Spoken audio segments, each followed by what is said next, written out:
ஓம் நம சிவாய். இன்றைக்கி நம்ம காண இருக்கும் திருக்கோயில் வள்ளி தேவியானை சமேத சுப்பிரமணிய சுவாமி திருக்கோயில் வல்லக்கோட்டை. இந்த கோயில் எங்கே இருக்குன்னா, தாம்பரத்துலேருந்து 26 கிலோமீட்டர் தொலைவும், செங்கல்பட்டிலிருந்து தாம்பரம் செல்லும் நெடுஞ்சாலையில் எஸ்பி கோயிலிலிருந்து 18 கிலோமீட்டர் தூரமும், ஸ்ரீமரும்புத்தூரிலிருந்து 10 கிலோமீட்டர் தொலைவும் இருக்கிறது. தாம்பரத்துலேருந்து 583 பேருந்தில் போகலாம். செங்கல்பட்டுலேருந்து 822 பேருந்தில் போனால் கோயிலாண்டே இறங்கிக்கலாம். இந்த கோயில் பார்த்திங்கன்னா 1200 வருட பழமையான கோயில். மூலவர் சுப்பிரமணியர் 7 அடி உயரம் கொண்டவர்.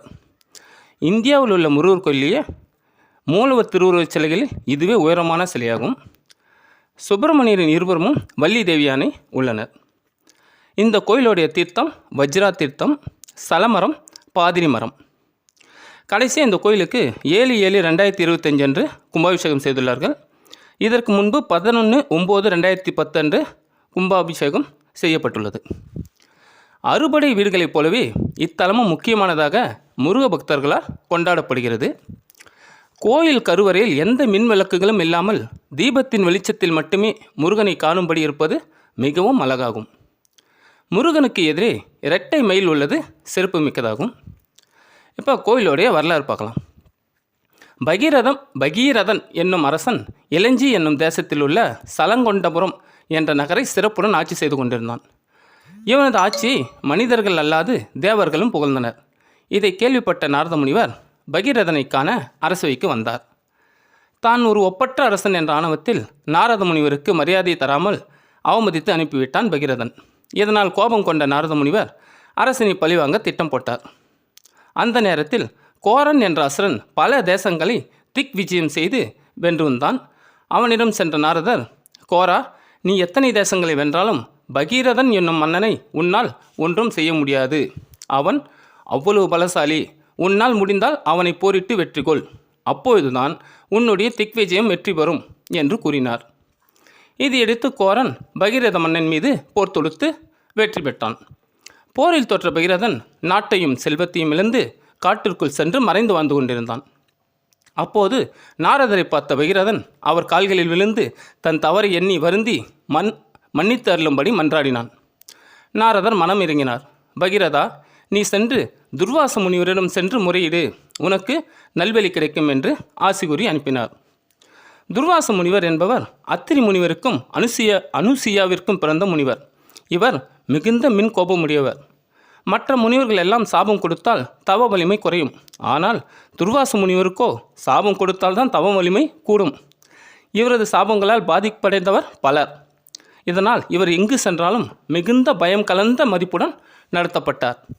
இந்த காளிதாசரின் சாகுந்தலத்தில் சகுந்தலாவிற்கு தனது காதலனை மறக்க சபித்தவர் இவர்தான். தேவர்கள் தலைவன் இந்திரனை சபித்து ஆண்டியாக்கியவரும் இவர்தான். இப்படி பலருக்கு தன் கோபத்தால் சாபம் கொடுத்தவர்.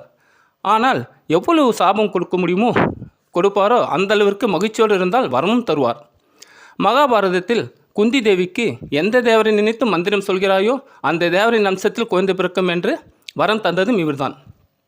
இப்படிப்பட்ட துர்வாச முனிவரை போய் நாரதர் பார்க்க சொன்னவுடன் வேறு வழி இல்லாமல் துர்வாச முனிவரிடம் சென்று அவர் பாதங்களை வணங்கி தனக்கு நல்வழி கொடுக்குமாறு வேண்டினார். துர்வாச முனிவரும் அரசனிடம் வெள்ளிக்கிழமைகளில் விரதம் இருந்து இங்குள்ள பாதிரி மரத்தடியில் உள்ள முருகப்பெருமானை வழிபட்டால் உனது குறைகள் நீங்கி முருகன் அருளால் இழந்த நாட்டையும் செல்வத்தையும் பெறுவாய் என்று ஆசி கூறினார். அரசனும் துர்வாசர் கூறியபடி வெள்ளிக்கிழமை தோறும் விரதம் இருந்து முருகனை வழிபட்டு வந்தான். சிறிது காலத்தில் தான் இழந்த நாட்டை மீட்டு அரசனாக முடிசூடினான். பின்பு அவனே அங்கு ஒரு கோயில் அமைத்து வள்ளி தேவியானுடன் கோடையாண்டவர் என்ற பெயரோடு பிரதிஷ்டை செய்தான். அதுவே தற்போது இருக்கும் வல்லக்கோட்டை முருகர் கோயிலாகும். இந்த ஆலயத்தில் தீவினைகள் அகற்றி நல்வினைகள் வழங்கும் அபயகரத்துடன் நின்ற கோலத்தில் முருகப்பெருமான் காட்சி தருகிறார். இப்பெருமானை வழிபாடு செய்தால் இழந்த செல்வத்தையும் சொத்தையும் திரும்பி பெறலாம் என்பது பக்தர்களின் நம்பிக்கை. ஒரு காலத்தில் வல்லன் என்ற அசுரனின் கோட்டையாக இந்த பகுதி இருந்தது. அந்த அசுரன் தேவர்களை மிகவும் துன்புறுத்தி வந்தான். இதனால் தேவர்கள் முருகப்பெருமானிடம் சென்று முறையிட்டனர். முருகப்பெருமானும் வல்லனை அழித்து அவனுக்கு முக்தி அளித்தார்.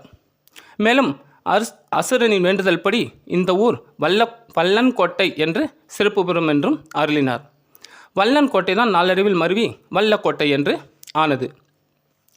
ஒருமுறை தேவர்களின் தலைவன் இந்திரன் தனது குருவாகிய பிரகஸ்பதியுடன் முருகப்பெருமானை வழிபட்டு அருள் பெறுவதற்கு சிறந்த இடத்தை உபதேசியுங்கள் என கேட்டான். அதற்கு அவரும் பூலோகத்தில் வல்லக்கோட்டை என்னுமிடத்தில் அருள்பாலிக்கும் முருகனை வழிபட்டு வந்தால் நலம் பெறுவீர் என்று அருளினார். இந்திரன் இத்தலத்திற்கு வந்து தனது வஜ்ராயுதத்தை ஊன்றி ஒரு திருக்குளத்தை எருவாக்கினான். அந்த நீரால் முருகனுக்கு அபிஷேகம் செய்து வழிபட்டு தனது இஷ்ட சித்திகளை பெற்றுக்கொண்டான். எனவே இக்கோயில் தீர்த்தம் வஜ்ர தீர்த்தம் எனவும் இந்திர தீர்த்தம் எனவும் அழைக்கப்படுகிறது. அருணகிரிநாதர் தல யாத்திரையாக பல ஊர்களுக்கு சென்று முருகப்பெருமானை வழிபாடு செய்து கொண்டிருந்தார். அவரை போற்றி பாடல்கள் பல பாடி வந்து கொண்டிருந்தார்.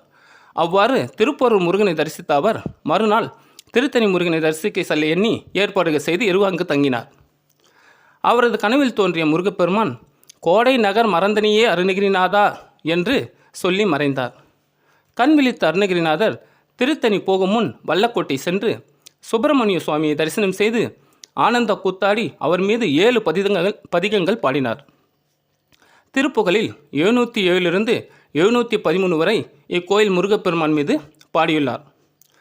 ஒவ்வொரு பாடல் முடிவிலும் கோடை நகர் வாழ வந்த பெருமானே என்றும் தீரா கோடை பதியோனே என்றும் கோடையம்பதி ஊற்றி நிற்கும் மயில்வீரா என்றும் கோடை என்றும் பதிவந்த இந்திரர் பெருமானே என்றும் கோடை தேவ பெருமானே என்றும் கோடைக்குள் வாழ வந்த பெருமானே என்றும் முருகப்பெருமானை போற்றி பாடியுள்ளார். அருணகிரிநாதர் 16,000 பாடல்கள் இயற்றியுள்ளார். அதில் 2,000 பாடல்கள் தான் இன்று வரை பாடப்படுகின்றன. இவர் எழுதிய திருப்புகழ் தேவாரமாகவும் கந்தர் அலங்காரம் திருவாசகமாகவும் கந்தர் அனுபூதியை திருமந்திரமாகவும் முருக பக்தர்களால் போற்றப்படுகிறது. இவர் இயற்றிய நூல்கள் கந்தர் அந்தாதி, கந்தர் அலங்காரம், கந்தர் அனுபூதி, திருப்புகழ், திருவகுப்பு, வேல் விருத்தம், மயில் விருத்தம், சேவல் விருத்தம், திருவெழுக்கூற்றிகை என பல நூல்களை முருகப்பெருமான் மீது பாடியுள்ளார். இவர் 14ஆம் நூற்றாண்டில் வாழ்ந்தவர். இவர் திருவண்ணாமலையில் 1370ஆம் ஆண்டு பிறந்து 1450ஆம் ஆண்டு முக்தி அடைந்தார். இந்த கோயிலில் 5 நிலை ராஜகோபுரம் புராதன பெருமையுடன் சிறப்பாக அமைந்துள்ளது. துர்வாச முனிவர் சொன்னபடி பகீரதன் வெள்ளிக்கிழமை தோறும் முருகப்பெருமானை வழிபாடு செய்து அருள்பெற்றதால் பக்தர்கள் 7 வெள்ளிக்கிழமை சுப்பிரமணியரை வழிபாடு செய்து பிரார்த்தனைகளை நிறைவேற்றிக் கொள்கின்றனர். இவ்வாறு வழிபாடு செய்தால் சகல செல்வங்களும் பெருகி திருமண தடைகள் நீங்கும் என்பது ஐதீகம். இந்த கோயிலில் 4 கால பூஜைகள் சிறப்பாக நடைபெறுகின்றன.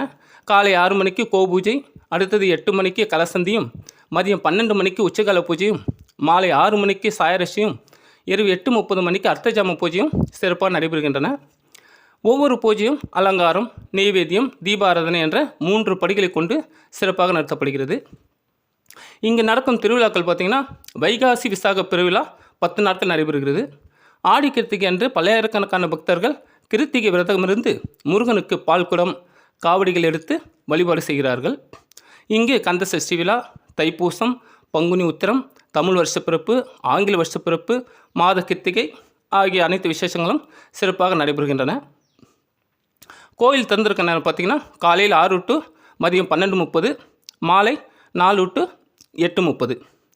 வல்வினைகள் தீர்த்தருளும் வல்லக்கோட்டை முருகனை தரிசித்து அவரது அருளை பெறுவோம் என கேட்டுக்கொள்கிறேன். திருச்சிற்றம்பலம். இந்த வீடியோ உங்களுக்கு பிடிச்சிருந்தால் சப்ஸ்கிரைப் பண்ணுங்கள், லைக் பண்ணுங்கள், பெல் ஐக்கானை ப்ரெஸ் பண்ணுங்கள். உங்களுடைய கருத்துக்களை கண்டிப்பாக கமெண்ட்டில் சொல்லுங்கள். நன்றி.